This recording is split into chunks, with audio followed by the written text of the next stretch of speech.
really cool. Yeah, really great. Yes. Did you curl up in the booth there for a little Yeah, bit? took a nap. That's what I was saying. Oh, I got my tennis shoes out. Should have been casual.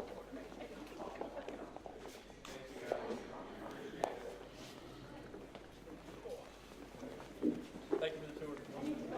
It's great. Yeah. Your homework.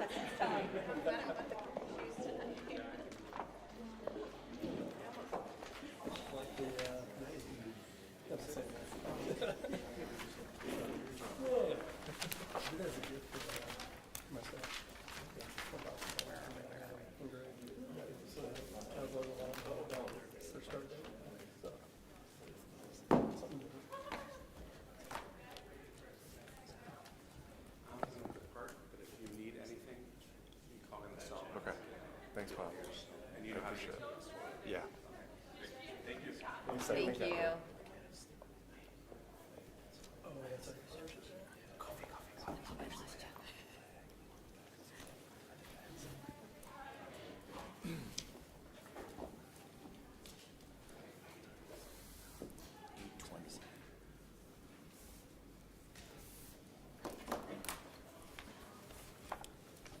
Okay, we are going to resume our meeting at 8:25. Returning to our agenda, the next order of business is our district goals. At every meeting, we remind ourselves what our 3 goals are, and that's student achievement, financial prudence, and community engagement. And every decision we make is measured on those 3 goals. Number 6 is public comment. I do not see any public comment. Do you have a public comment? Yes, I do. Can you go to the, Yes. and tell us your name and address?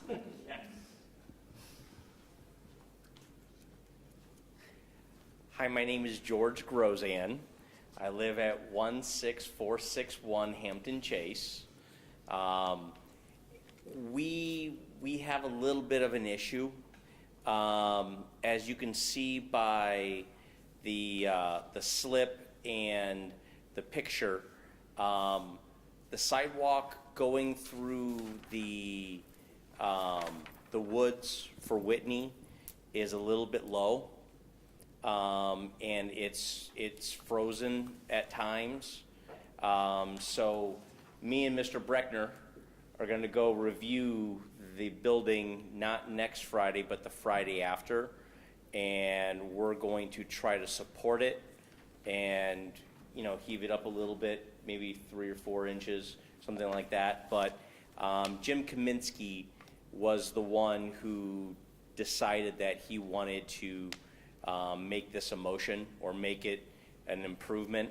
So me and Mr. Breckner will go take a look at it. Thank you.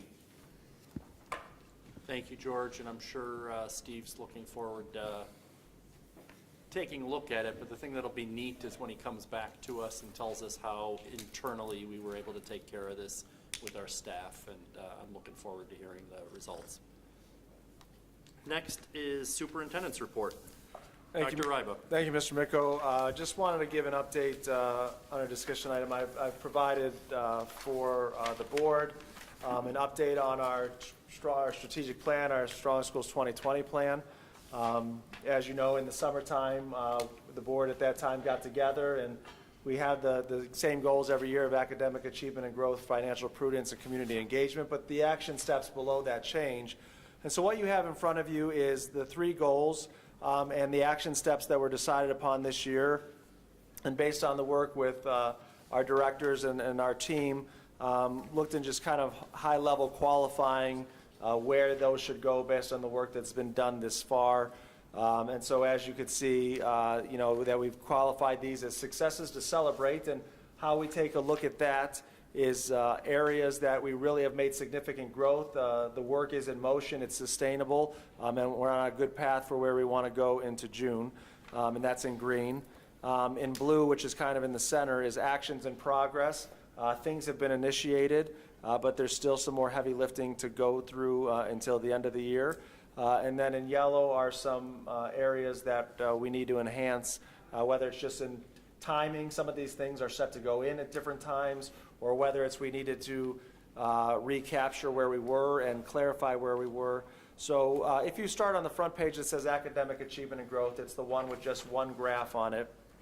I just wanted to highlight for you some successes that we've had and some work that we're doing. So develop the Mustang model, or the model Mustang competencies within our students. So one of the things we've done this year, and Jenny's led this work in a variety of committees, is develop those 5 competencies at the state of the school, as you saw last night, whether it be resilience or innovation or empowerment or global or collaboration within our students. So every school building has selected 2 of those competencies to focus on, and not only build within our students, but take a look at how we're modeling those as adults.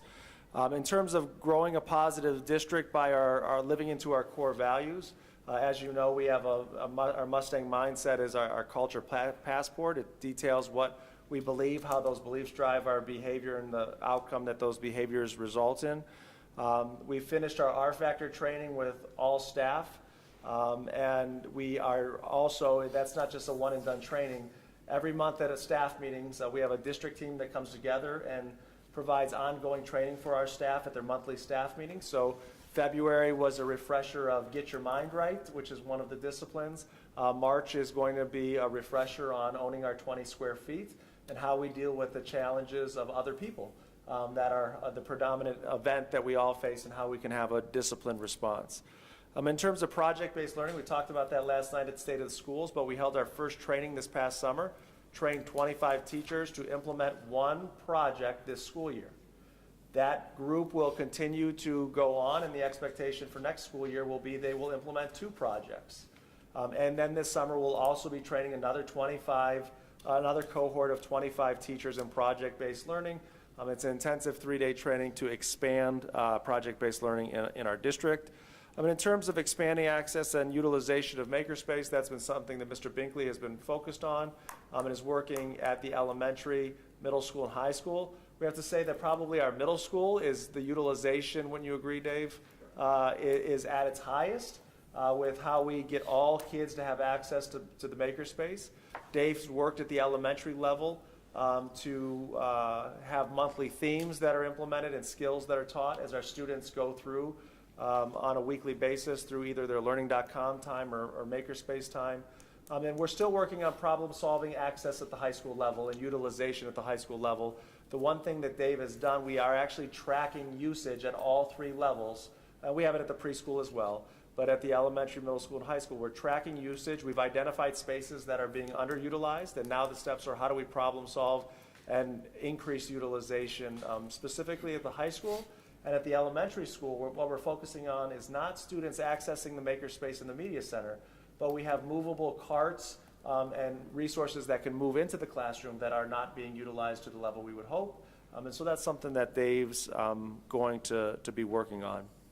I am going to skip around. I'm not going to highlight every single item, but moving down into the blue section, Jenny has done we have a significant amount of work in terms of grading practices in the district in grades 6 to 12. So she has a committee of representative staff that's taking a look at what does a grade mean, how are we grading, how do we look at retakes and redos for our students, how do we define mastery, how do we say that a grade is a truthful and accurate reflection of student mastery of the content versus some of those other things that sometimes get floated into grades. So she's done a tremendous amount of work there. In terms of deepening an appreciation for our diversity and equity and inclusion, as I shared last night and have shared with the community, we do have a diversity council that we're starting to take a look at the experience of all students in our district. And our first meeting is going to be next Tuesday, December. I'm going back in time. March 10th. We're running the same meeting. It's an open source meeting. Whoever wants to come can come. We had over 100 people sign up. So we're going to do a 7:30 a.m. meeting for those folks that their schedule works best in the morning, and a 6 p.m. Meeting at the central office or the board office for those that want to come at that time. And so that's going to kick off the work there.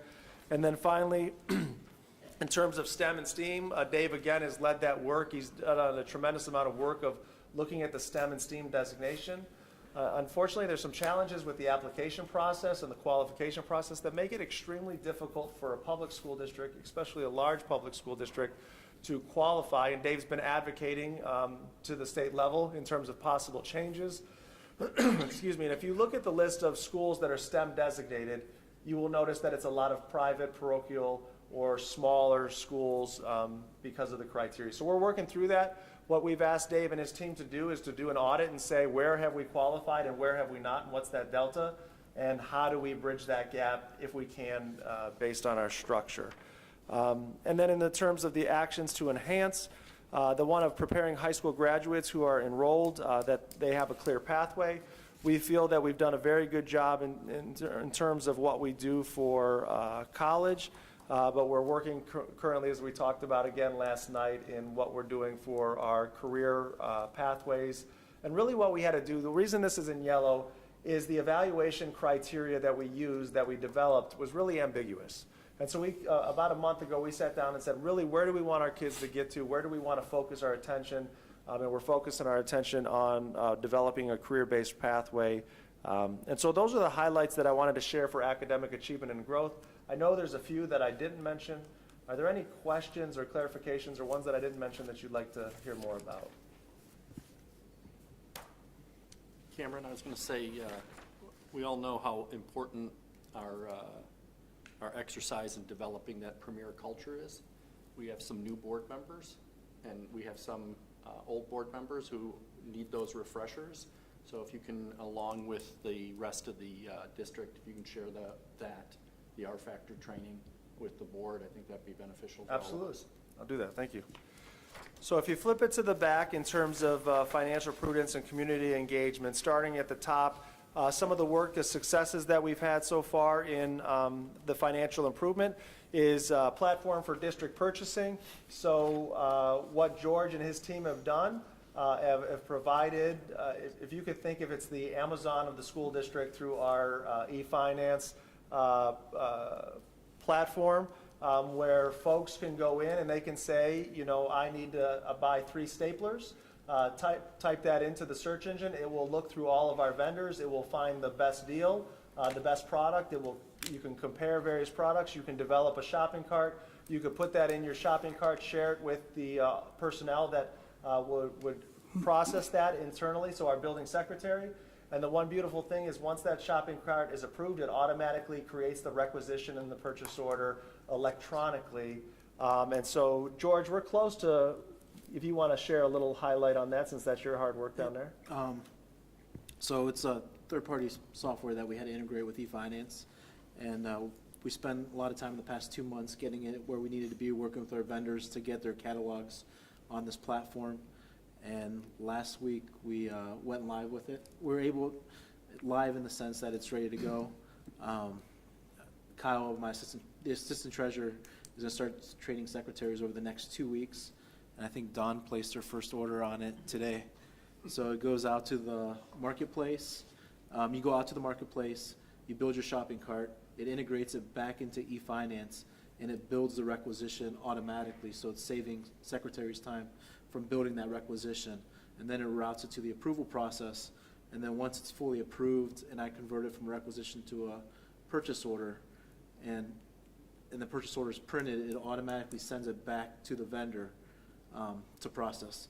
So it saves the secretary time, again, from going out and placing the order again, and so it's kind of automating that way to save time. So excited that it's finally up and running. And the one nice thing that we'll see that we can generate reports is called an ELSA report. We can see the savings that we generate by the decision that employees made by whether they switched to a cheaper product or if they did not, and it will show us their spending habits. Thank you, George. In addition to the other successes were 2 items that dealt with fundraising. So George and I have worked with a variety of external groups that fundraise in support of district programs. And so we have created fundraising protocols and guidelines. Those have been shared with all of our affiliated support organizations, and those will be implemented starting this spring going into next fall. And in addition to that, Dan has led the work to coordinate fundraising efforts in the district. So He's audited all of our internal fundraisers. He has those on a schedule. And now he's ready to work with our, again, partner groups in their fundraising so that we can be cognizant of the different similar fundraising efforts, how much we're taxing certain groups of families or parents or community members with that. So this is a large effort that has needed to be done, and both efforts will have clear, developed guidelines for fundraising for internal and external groups, and then enhanced coordination moving forward. In terms of some of the work that's still in progress, we set up a system for departmental reviews to make sure that we're being effective but also efficient. So Steve and Jenny and I have been meeting throughout the last months. We've selected a handful of employee groups within and classifications within our district.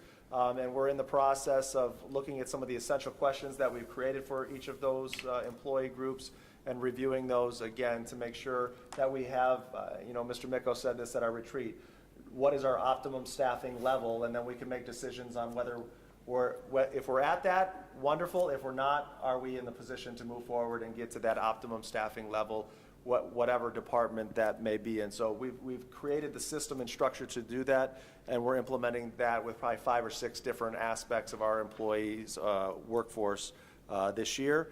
In terms of record management, we've really updated our records management and records disposal procedures. So what that means is through our approved records commission, there's certain records that can be destroyed after so many periods of time. We did that at a district level, and not only have we disposed of old records that we don't need to keep, but they are properly tagged, so we know in 2021, here's the next set of records that could be disposed of. And Kyle, our assistant treasurer, and office staff support from the treasurer's office have also gone out to the buildings and trained the secretaries, and actually spent a lot of time at the high school because there's so many records at the high school, getting them up to speed. The next part of the work is to look at how do we digitize our records. How do we move from a paper-based filing system to a digital filing system? And again, Steve and George have started to work with various companies and research what that could look like in our district. Those are some of the highlights for the financial prudence goal. Again, unless there's any questions or items that I did not mention that you'd like to hear a little bit more about. Lastly, I wanted to highlight community engagement. So one of the goals that our action steps we had was to increase opportunities to connect and engage with a representative group of our staff. We've called it our Superintendent's Advisory Team. So the good news is we had over 70 people, or 60 to 70 people, that wanted to be a part of that with me.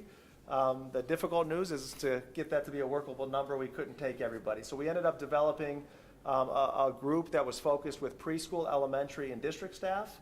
And then we have another group that is focused with secondary staff and district staff. We've already met twice. They've given clear feedback about areas in our district that they think we can work collaboratively on to improve.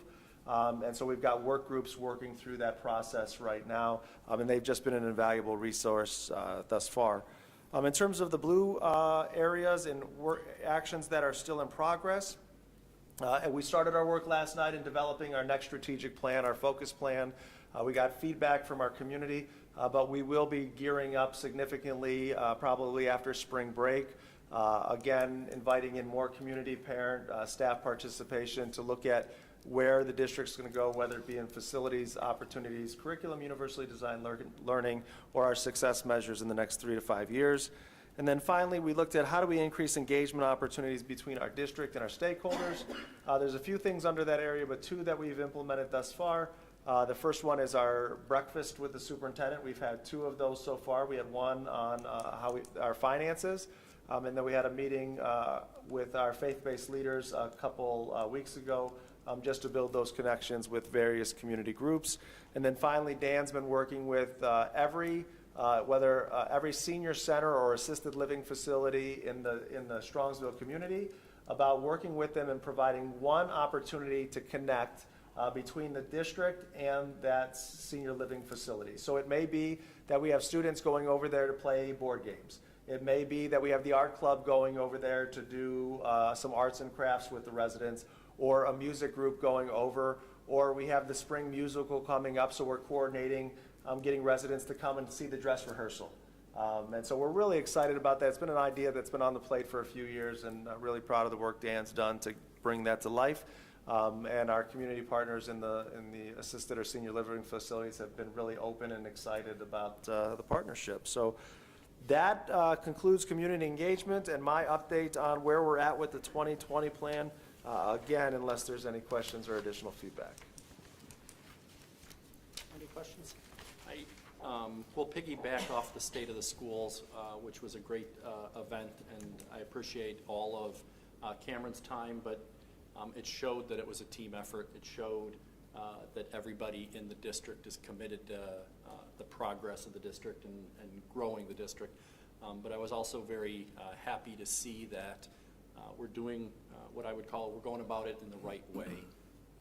There was a presentation, there was a time for questions, and then there was a time for us to gather input, to gather information, to solicit from our stakeholders what's important to them. So I was really happy to see that process bear some fruit, and it will serve us well as we craft that the focus plan as our next strategy. So I was wanted to give out that kudos, and we'll continue to have those opportunities for stakeholders to participate. And it's that avenue that I think is important. Next week, Jenny will be having a similar event so that we can get stakeholder input on our next high school principal. And we're going to continue that vein as part of our culture. So it's good to hear, and we'll look forward to good things. Thank you, Mr. Micco. Next, we have our operations manager, Steve Breckner, who would like to talk with the board about transportation and Lake Ridge Academy. Steve? Good evening, everyone. I wanted to update you on transportation from Strongsville City School buildings to Lake Ridge Academy.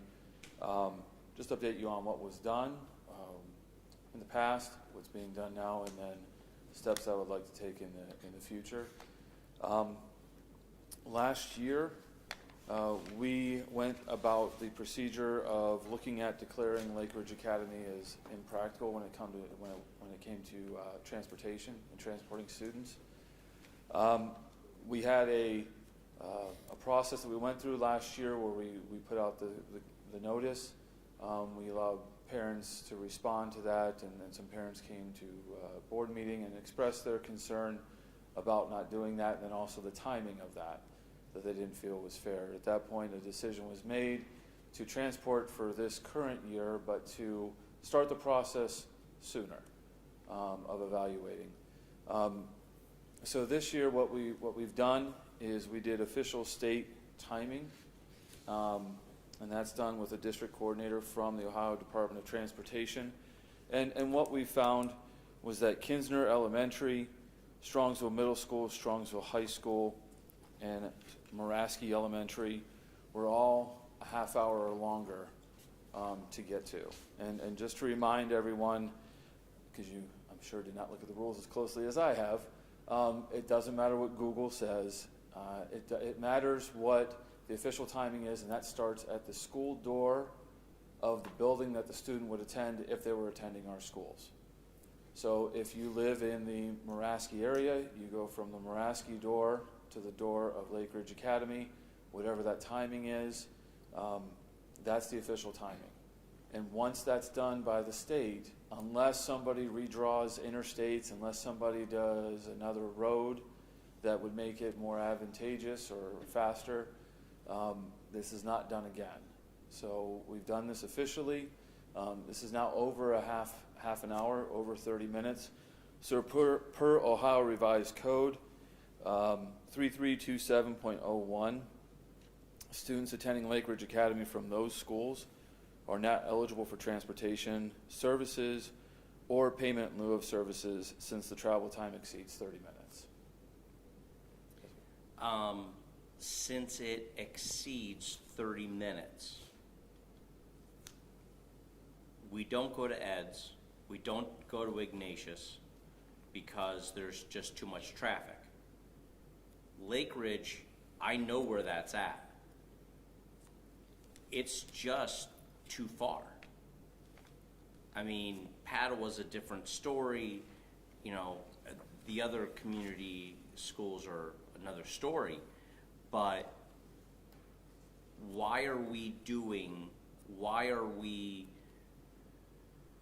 processing, why are we transporting children to Lake Ridge Academy for this year? Because we had not done official timings until this year. So for Okay. us to pull the rug out from underneath them, so to speak, last year without going through the proper procedures, we felt it was not fair to those students, because they still are Strongsville residents. However, this year, I don't feel that's the case. I feel like we've done our homework. I feel like we've updated our procedures to where we have the data now to say, this isn't something that we feel we shouldn't do anymore. This is something per Ohio Revised Code that we're not to do any longer. The law is very clear about that. I will tell you that because of this, and there really is no gray area in this, it's over half an hour, and I read to you exactly the last paragraph from the report that goes from the Ohio Transportation to us. Letters have been sent home to those parents that are going to those schools to say, effective beginning of the school year next year, we will not be transporting students from these schools to Lake Ridge, that would attend these schools to Lake Ridge Academy. We have an updated roster, so that information went to all of the parents that we are aware of on that roster. It was also sent to the transportation director or similar title at Lake Ridge Academy, and she is aware of that. I've been communicating with her since we started this evaluation process. Dr. Ryba and I met with her and then the head of the schools there earlier in the fall and told them this is the process that we're going to use, so there were no secrets. This has been very transparent between the two organizations, so that there's no ambiguity and there's no, nobody can say we weren't prepared for this. Is the whole goal of this year. To answer your question more bluntly, I just felt like it was also, and I concurred with Dr. Ryba, which is always a smart thing to do, it just wouldn't have been fair last year. We weren't giving parents enough time to coordinate. And as you know, as a parent, many parents on the board, I think we would all sympathize to that. And I feel like waiting a year, maybe we did when we did transport, where in some cases obviously we didn't have to, but I feel like we gained the validity we needed to make this decision because we did what we needed to do. Does that answer your? No, it completely answers my question, and I mean, we don't go to Ed's, we don't go to Ignatius because it's closer to downtown, and that's all 30 minutes. And Lake Ridge Academy is far over 30 minutes. So I trust you in what you're doing, and I agree with you that next year we don't have transportation to Lake Ridge Academy. Now, in saying that, there is one school that came under it. We had Sarar Elementary School, which was 29 minutes and 27 seconds. So at that point, what is my intention to do, unless the board directs differently, it's my intention to send letters to those parents to say that we're going to be evaluating how many students are being transported, what the cost is. And much like last year, for those of you that were in your positions last year, I'll be able to come up with a cost analysis of this is what it costs a Strongsville student to ride our buses versus this is what it would cost to transport students on this bus. And it really comes down to the formula is how many kids are going to be on the bus. So that's something that we're going to be evaluating. The letter will reflect that we have not made a decision yet as a district, because that's something that needs board approval before it can be decided upon either way. But that we are evaluating again this year. And again, I think because of the way we've done it, it will be no surprise. And whatever the board decides to do with the information I'm able to provide in April, we can then get that decision out to parents again in a timely fashion to where they're not behind the eight ball when it comes to getting transportation. Steve, so looking at the students that would go to Sarar, only those students that would go to Sarar and are attending Lake Ridge would be eligible for transportation. And what you're considering is, since it was likely such a small number of students, that in lieu of transportation, you would recommend payment in lieu of that transportation. Correct. Now, That's what I'll be factoring in. what about the question that sometimes comes up of, okay, if we're transporting to Sarar and my child goes to the high school or middle school or Maraski, can I drive my child to Sarar and that one bus can take all the Lake Ridge kids from Sarar to Lake Ridge? That's a great question. I hear that often, and the answer, quite honestly, it's very clear, no. We cannot do that. We're not able to provide a charter bus type scenario. To be quite frank, if that was the law, if that was the intent of the law, then it would state that explicitly. Every school district would then say, bring me to the every private school or parochial school to the northernmost, it would say, come to the northernmost point, we'll take a bus right there. Same thing for east, west, and south. That's not the way the law is written. It's my recommendation from reading the laws, that is not what the intent of it is. The intent is front of the building from where you would attend if you were attending Strongsville City Schools to the front of the building of where you're choosing to attend. The reason why, again, this is a consideration for Sarar is because it came under the half hour, and it's the way the law is written. It's the right thing to do. To now evaluate and come back to you with the data, with my recommendation in April, and then have the decision from the board. Steve, how many students in our district go to Lake Ridge Academy? Right now, with the current roster, now I will say not all of these students may ride the bus. I just got the roster. I'm looking at right around 25 students. Thank you. Do you have the breakdown for Sarar, what we're talking about at Sarar? I do. Would you like that number now? 3. 3, is that what you said? Correct.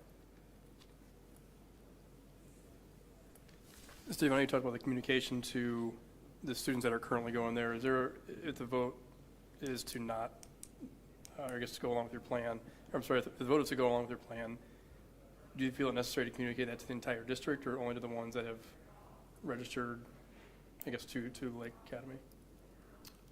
As far as the Sarar, Would it be Sarar, or just the communication in general? You know, if a parent didn't send their kid there last year, but is considering it for next year, they may be on the pretense that transportation is provided. that's the letter that's going to go out, is just saying it's being reviewed. And then I would send a follow-up letter once the board's made their decision to those specific, I have all of the parents and their specific addresses, but I could send something blanket out if that's what the board chooses. Okay, that's what I was asking, To say like, that this outside of is- that, just in case there was people that were considering that. We can definitely put something out saying that it's declared impractical transportation to Lake Ridge Academy. We would just make sure, and I would meet with Lake Ridge Academy's transportation director or similar title, because there's a bunch of there's forms that need to be filled out. The law does state that the parents have to approach us, and that they're supposed to get direction from the non-parochial or charter school to do that. But we have in the past, not that we're breaking the laws, we're just encouraging and we give the template to the schools. Again, they are Strongsville's residents. They are students that maybe don't attend our schools, but we need to be as transparent as possible in this process so that it's always above board. And Mr. Roberts, I think that's a great idea for this transition period. And then what happens is our parochial or private partners, once they are aware of this, they are the initiators of the communication. So, you know, if a prospective Lake Ridge Academy student comes in, they will be able to say, if you live in these boundary areas, the district does not provide transportation. And so like there's other parochial schools in the area that do not receive transportation. So when they look to enroll, they are the initiator of that communication. Okay, thank you. So just as some background, you know, we, as a board, we deal with these issues every year on a consistent basis. Job number one is for us to be in compliance with state law, and that's that that 30-minute rule, and we follow that 30-minute rule. And St. Ed's, St. Ignatius, various high schools fall outside of that 30-minute rule, which is why we don't provide transportation to those high schools. And, you know, as Steve alluded to, it's a very specified timing process. I know that different people drive in different ways and might make it to Ignatius in under 30 minutes or St. Ed's in under 30 minutes. It's not whether you can speed and hit all the red lights properly. It's whether the timing trial, if that's what we want to call it from the state, makes it to whether it's a grade school or high school, makes it to that other school within 30 minutes. So step one is to make sure we follow state law. Step two is for us to balance the needs of individual parents and their children with the needs of the taxpayer as a whole. And, you know, we come up with the fancy words of declaring it impractical. What that means is it doesn't make a lot of financial sense for us to send a diesel school bus with all that expense to take 2 or 3 students. And we have a number of elementary schools that we do that with every year, and we make that determination, and we make a payment in lieu of to help offset that, recognizing that the amount that's prescribed by the state usually doesn't offset what parents will have to spend to transport their children. Are there any other questions on the process, et cetera? I think you have a good plan in place, Steve. What I'd ask is that, again, we're looking at it Lake Ridge right now. Last year we looked at Holy Name and Incarnate Word, et cetera. It'd be nice to have an update for the board for all of those transportation issues. Okay. So that when we're considering Lake Ridge, we can see it as a whole. Okay. And have that information. I think that would benefit everyone, and make sure we're making wise decisions, and, you know, be able to say with the parents why we're making it, that we're not, I mean, I think all of us would love to be able to provide transportation to our citizens and our taxpayers within the confines of our financial prudence, and that's what we're dealing with. All right. Any other requests for Steve? Not at all. Thank you. Thank you for your time. Thank you, Steve. And since we already had the human resource report, that concludes my report. Okay, next on our agenda is the consent calendar. Action by the Board of Education and adoption of the consent calendar at this point of the agenda means that all items appearing in this agenda with asterisks are adopted by one single motion unless a member of the board or the superintendent requests items to be removed. Are there any items from the consent calendar to be removed? Hearing none, can I have a motion? So moved. Second? Second. Motion by Mr. Grozan, second by Mr. Roberts. George? Mr. Grozan? Yes. Mr. Roberts? Yes. Mrs. Hausum? Yes. Mrs. Bissell? Yes. Mr. Miko? Yes. Motion passes. Number 9, Board of Education other. Do we have any others? Just the jockeys and juleps. That's an important component of the Strongsville Educational Foundation, and we would really respect and consider the idea that everybody show up, everybody please come, and just have a good time. Cameron, what was the date again? It's the first Saturday of May. May 2nd. May 2nd. Thank you, Tom. Thank you, Dawn. Tickets are on sale as of yesterday on their website. And where can they get those tickets? Strongsville Education Foundation website. Excellent. I Okay. do have one, Richard. The mayor is giving a State of the City address this coming Tuesday. There's a luncheon as part of that if you're interested, or you can just show up around noon. There'll be spots in the back for people to just come if they want to hear that. That's at the rec center. And you can also check out strongsville.org for details. Any others? Okay, I have 2 others. One, I wanted to thank everybody here at Polaris. I don't want to speak for everyone else, but I think I can safely speak for everyone that we had a educational and an awesome tour of the new facility and saw all the many great things that Polaris offers. I really want to compliment all the students. I liked the fact that the tour was led by our own Strongsville students, and they all, without exception, were great students with poise and spoke well and had passion about their programs and passion about the school that they've chosen to go to. So we thank them for that. And we thank Superintendent Timmons for being a gracious host. And then the other one, I do want to comment. It's important that we recognize that we did have a tragic circumstance at the middle school. We had a young man take his own life, and it's important that we all recognize that. It's important that we all keep him and his family in our thoughts and prayers, and keep the Strongsville Middle School in your thoughts and prayers. It certainly gives everyone pause and lets us remember the things that are important and the things that are not so important, but we do recognize that we have a loss of a young life at the middle school, and it's important for us to remember that. We do have need for executive session. Cameron? To consider the employment of a public employee or official, and to review negotiations or bargaining sessions with public employees concerning their compensation or other terms and conditions of employment. Any other topics? Hearing none, do I have a motion? So moved. Second? Second. Motion by Mr. Grozan, second by Mr. Roberts. Any discussion? George? Mr. Grozan? Yes. Mr. Roberts? Yes. Mrs. Hausel? Yes. Mrs. Bissell? Yes. Mr. Miko? Yes. Motion passes. We will go into executive session at 9:10 p.m. We have no anticipation of any business afterwards. Thank you very much and have a good evening. Board members?